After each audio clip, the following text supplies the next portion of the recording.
اب اس آیت کا ترجمہ سنیں گے تو آپ کو اچھی طرح سمجھ آ جائے گا۔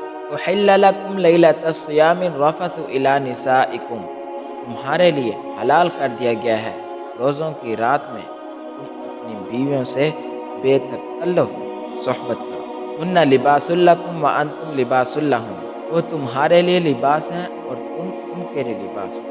عالم اللہ انکم کنتم تختانون انفسکم فتاب علیکم وعفا عنکم، اللہ کو علم تھا کہ تم اپنے آپ سے خیانت کر رہے ہو، پھر اس نے تم پر عنایت کی اور تمہاری غلطی معاف کر دی۔ فالآن باشروہن وابتغوا ما کتب اللہ لکم، چنانچہ اب تم ان سے صحبت کر لیا کرو اور جو کچھ اللہ نے تمہارے لیے لکھ رکھا ہے اسے طلب کرو۔ وَكُلُوا وَاشْرَبُوا حَتَّى يَتَبَيَّنَ لَكُمُ الْخَيْطُ الْأَبْيَضُ مِنَ الْخَيْطِ الْأَسْوَدِ مِنَ الْفَجْرِ، اور اس وقت تک کھاؤ پیو جب تک صبح کی سفید دھاری سیاہ دھاری سے ممتاز ہو کر تم پر واضح نہ ہو جائے۔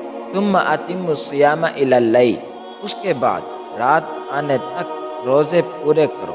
وَلَا تُبَاشِرُوهُنَّ وَأَنْتُمْ عَاكِفُونَ فِي الْمَسَاجِدِ، اور ان یعنی اپنی بیویوں سے اس حالت میں مباشرت نہ کرو جب تم مسجدوں میں اعتکاف میں بیٹھے ہو۔ تِلْكَ حُدُودُ اللَّهِ فَلَا تَقْرَبُوهَا، یہ اللہ کی مقرر کی ہوئی حدود ہیں، لہٰذا ان کی خلاف ورزی کے قریب بھی مت جانا۔ كَذَلِكَ يُبَيِّنُ اللَّهُ آيَاتِهِ لِلنَّاسِ لَعَلَّهُمْ يَتَّقُونَ، اسی طرح اللہ اپنی نشانیاں لوگوں کے سامنے کھول کھول کر بیان کرتا ہے تاکہ وہ تقوی اختیار کریں۔